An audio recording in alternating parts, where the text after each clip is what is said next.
दोस्तों एक बार फिर हम हाजिर हैं। हमें अफसोस है कि बीच में एक दिन का गैप हो गया, लेकिन आज हम फिर हाजिर हैं मौजूदा हालात पर बातचीत करने के लिए। आपको लगातार न्यूज़ 18 उर्दू और न्यूज़ 18 के दूसरे प्लेटफॉर्म से हम लगातार ये बता रहे हैं कि किस तरह से ईरान और इसराइल के बीच जो हालात बने हुए हैं वो हालात अब ऐसा लगता है कि काफ़ी विस्फोटक स्थिति, काफ़ी विस्फोटक हालात यानी धमाकाखेज हालात की तरफ मुड़ सकते हैं। लेकिन चूंकि जरा सा जो पॉज जो एक तरह से हम कह सकते हैं कि डोनाल्ड ट्रंप ने जिस तरह से वो कनाडा से वापस आए थे G7 की मीटिंग से एक दिन पहले ही वापस आ गए थे एनर्जी के हालात में, तो ऐसा लग रहा था कि बहुत जल्द कुछ ऐसी चीजें होने वाली है जिसको दुनिया जो है शायद आने वाले काफी बरसों तक याद रखेगी। लेकिन अब जो हालात बन रहे हैं उसमें कुछ कई तरह के फैक्टर्स, कई तरह के चैनल्स जो है वो सामने काम कर रहे हैं ऐसा लग रहा है, और बैक द चैनल भी बातें हो रही है। अब सबसे बड़ा सवाल यह है कि क्या इन तमाम चीजों के बीच जो हमले हैं वो नहीं रुक रहे हैं, यानी कि ईरान पर इसराइल भी हमले कर रहा है और ईरान भी लगातार हमले कर रहा है। पहले तो हमने ये देखा कि ईरान रात में हमले किया करता था, कि अब ईरान का हमला दिन में भी हो रहा है, बैलिस्टिक मिसाइल से हो रहा है और उसके अक्सर मिसाइल को जो है इंटरसेप्ट किया जाना मुश्किल हो रहा है इसराइल के लिए। तो हम इन तमाम मौजू पर बातचीत करेंगे। हमारे साथ मौजूद है हमारे जो सीनियर साथी हैं अभय जी। अभय जी, आपका बहुत इस्तकबाल है। मुझे बड़ा मतलब एहसास इस बात का है कि हमारे नाज़रीन ने आपको एक दिन मिस किया है, हम लोग नहीं आ पाए उनके बीच। लेकिन मैं आपसे ये जानना चाहता हूं सबसे पहले कि ये जो अब हालात हैं, ये तो हम देख पा रहे हैं कि इसराइल, जिसके बारे में तस्वुर किया जाता था कि इसराइल पर हमला करना या इसराइल के शहर के अंदर धमाका या मिसाइल तक पहुंचाना शायद किसी के लिए मुमकिन नहीं था, लेकिन ईरान ने वो मुमकिन कर दिखाया।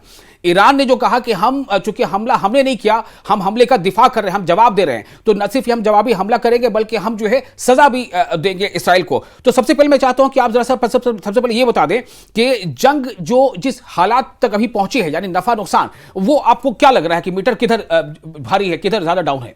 देखिए, इनिशियली जब जंग की शुरुआत इसराइल ने की थी अपनी तरफ से जी, तो ये सबके सामने था, तस्वीरें भी सामने आ गई थी, जिस तरीके से न्यूक्लियर प्लांट को डैमेज करने की कोशिश इसराइल की तरफ से हुई थी और नातांज को एक सिग्निफिकेंट डैमेज इन्होंने किया भी था। जी। लेकिन जब से ईरान ने रिटेलिएट किया है, उसका जवाब दिया है इसराइल को, तो एक तो न सिर्फ उन्होंने आयरन डोम को भेज दिया है। अब आयरन डोम जो पहले एक माना जाता था कि उसको क्रॉस करके उसकी जो दीवार है उसको ब्रीच करके किसी मिसाइल का इसराइल में अटैक करना नामुमकिन सा माना जा रहा था। लेकिन जो हमास के हमले में हमने देखा था और जो ईरान का जवाब है, उसमें एक बेसिक फर्क है कि ईरान ने जो मिसाइलें जमा की हैं जी और जो डेवलप की हैं अपनी तरफ से जी, उनमें उसकी जो वैरायटी इतनी ज्यादा है कि सबको रोकना आयरन डोम के लिए नामुमकिन हो रहा है। इनिशियली हमने देखा कि जब कहा जा रहा था कि 300 से 400 मिसाइल हमले ईरान की तरफ से किए गए थे, तो तकरीबन 10% जो उसमें थे मिसाइल्स थे जी, उन्होंने आयरन डोम की जो डिफेंस सिस्टम है उसको ब्रेक करके अपने जो टारगेट थे उसको अटैक कर दिया है जी। और ये 10% का सक्सीड करना एक बहुत बड़ी बात है, क्योंकि अभी जो हो रहा है ऐसा कोई सिचुएशन इसके पहले हाल में इसराइल को नहीं फेस करना पड़ा था। जी बिल्कुल। जो हमास ने जिन ड्रोन का इस्तेमाल किया था उसमें कहा जा रहा था कुछ टर्की के थे, हो सकता है कुछ चाइनीज ओरिजिन के होंगे, उसका पता नहीं चला, लेकिन उसकी इंटेंसिटी उतनी नहीं थी। लेकिन हमास की वो दरअसल मिसाइल नहीं बल्कि रॉकेट कहे जाते थे या ड्रोन कहे जाते थे। लेकिन ईरान तो बैलिस्टिक मिसाइल फायर कर रहा है, बैलिस्टिक मिसाइल से, और हमने पहले भी एपिसोड में इसके डिस्कस किया था जी। जो हाइपरसोनिक मिसाइल्स हैं जी, उनको रोकना बड़ा मुश्किल साबित हो रहा है और तकरीबन 5 से 6 माह मिनिमम होना चाहिए। हाँ। और उससे ऊपर की स्पीड के साथ ये मिसाइल्स इसराइल के हर एक सिटी पर आके गिर रही हैं। हाँ। बाद में जो तस्वीरें सामने आई हैं उसमें लग रहा है कि इसराइल का जो डैमेज है बहुत ही सिग्निफिकेंट है और निश्चित तौर पर इसने नेतन्याहू को और जो उसके स्ट्रेटजिस्ट हैं उनको हिलाकर रख दिया। बिल्कुल। अब आते हैं नेतन्याहू का, आपने नाम ले लिया है, बेंजामिन नेतन्याहू की ये लग रहा था कि भरपूर कोशिश है कि किसी तरह से अमेरिका इसमें कूद जाए, किसी तरह से अमेरिका जो है वो इसराइल के इस वॉर को अपने हाथ में ले ले और सीधे तौर पर वो जो है ईरान से भिड़ जाए। तो मैं ये जानना चाहता हूं कि स्थिति या हालात अभी क्या बन रहे हैं, क्या आप देख पा रहे हैं? क्या अमेरिका सीधे इसमें कूदने जा रहा है या फिर सवाल तो अब ये भी उठने लगेगा कि क्या अमेरिका जो है इसराइल का साथ छोड़ रहा है? वास्तव में देखिए, जो लेटेस्ट स्टेटस है अभी जी, जो ट्रंप ने कहा कि 2 हफ्ते का वक्त मैं दे रहा हूं, अब ये 2 हफ्ते का वक्त वो दे रहे हैं ईरान को या खुद 2 हफ्ते का वक्त ले रहे हैं ये असेसमेंट करने के लिए कि अगर उनको जंग में सीधे सीधे कूदना पड़ता है जी, तो आफ्टर मैथ क्या होगा उसका। क्योंकि रूस ने भी अब चैलेंज कर दिया। रूस ने पहले बहुत ही एक न्यूट्रल अप्रोच अपनाते हुए ये दोनों को बताया था कि भाई इसको एस्केलेट नहीं करना चाहिए, पीस ही आपका अंतिम मकसद होना चाहिए। ठीक है, एक लड़ाई शुरू हो गई है लेकिन इसको खत्म कीजिए। चीन ने भी सीधे सीधे कुछ भी नहीं बोला है, उसने बोला है कि दोनों को पीस मेंटेन करने की कोशिश करनी चाहिए। लेकिन पिछले 24 घंटे हमने देखा है कि रशिया जो है, पुतिन बहुत एग्रेसिवली सामने आ रहे हैं। जी जी जी। तो इसमें ट्रंप के लिए सबसे बड़ा चैलेंज ये समझना है, क्योंकि देखिए उनको होम फ्रंट पे भी बहुत बड़ा चैलेंज है। जो मागा का उनका जो स्लोगन है, मेक अमेरिका ग्रेट अगेन, जी जी। तो आज जब सेकंड टाइम हुआ है तो उन्होंने यही कहा था कि हमारे जो सैनिक दूसरे दूसरे देशों में जाकर फंसे हुए हैं, एक ऐसी लड़ाई लड़ रहे हैं जिसका कोई अंत नजर नहीं आता, तो हम नहीं लड़ेंगे।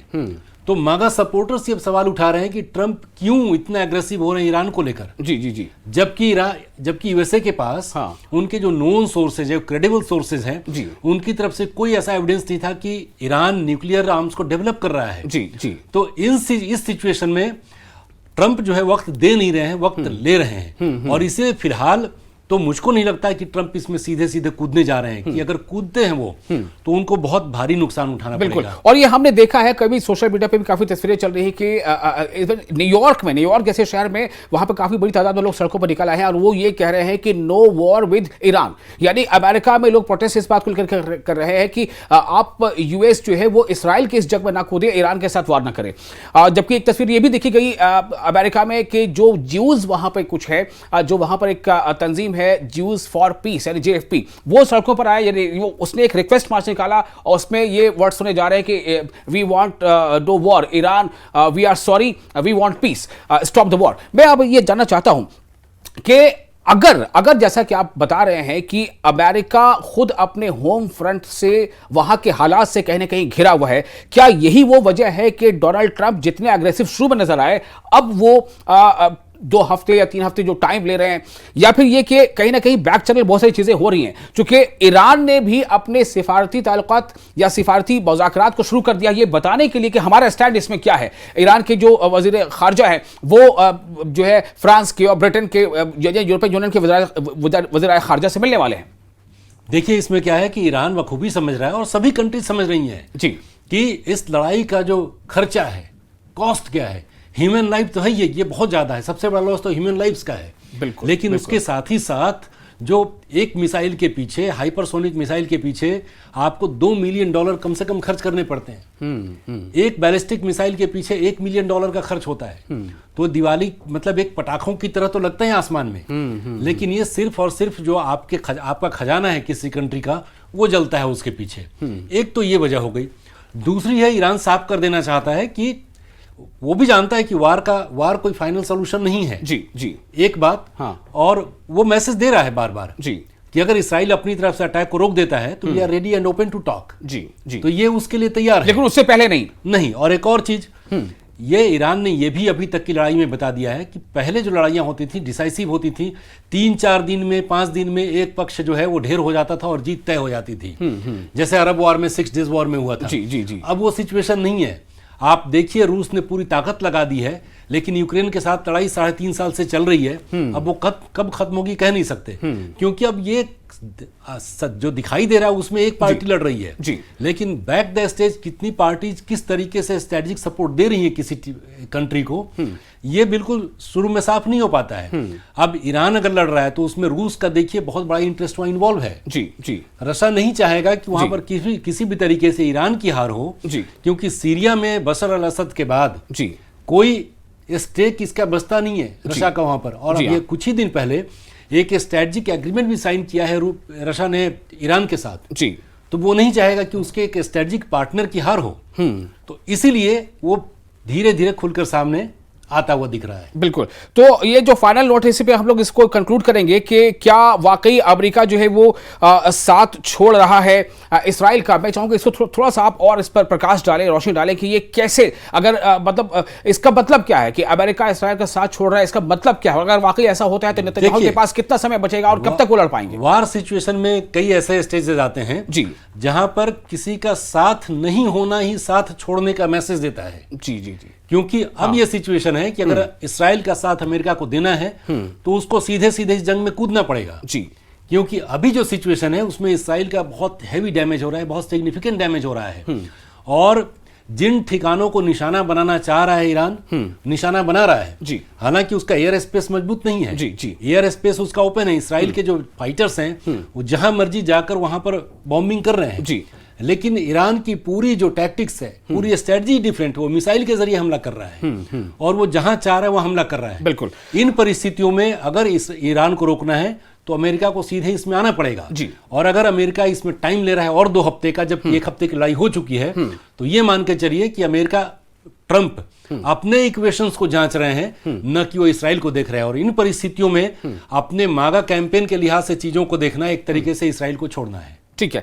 तो ये वो बात है, ये वो पड़ाव है जहां तक अभी हम पहुंच के इस बात को यहां बातचीत के यहां रोकेंगे, ये बताते हुए कि ईरान के एक आला फौजी अफसर ने कहा था कि अभी तक तो हमने अपने सिर्फ 30%, यानी जो हमारी दिफा की सलाहियत है, जो हमारे स्ट्राइक का जो हमारा कैपेसिटी, उसका हमने सिर्फ 30% यूज किया है। अभी हमने अपने नेवी को इस्तेमाल नहीं किया, अभी हमने अपने ग्राउंड फोर्सेस को इस्तेमाल नहीं किया, अभी हमने अपने जो अलाइज हैं इस खित्ते में उसको इस्तेमाल नहीं किया। तो ये भी कहीं ना कहीं एक तरह से प्रेशर टैक्टिक्स हो सकती है या इसमें कुछ हकीकत भी हो सकती है। सवाल ये पैदा होता है कि जो वक्त मिला है, इस वक्त के अंदर क्या कुछ होगा, कल क्या होगा, परसों क्या होगा, उसके दिन बाद क्या होगा? क्या ईरानी हमले इसी शिद्दत से जारी रहेंगे? क्या इसराइल भी इसी शिद्दत से जवाब देता रहेगा? ये सब कुछ पे सवाल अभी बना हुआ है, सवाल निशान। उसका जवाब हम लेकर आपके सामने आते रहेंगे। हमें और अभिजीत को आप नाज़रीन से आप हमें इजाजत दें और आप बने रहें news 18 Urdu social media platform के साथ।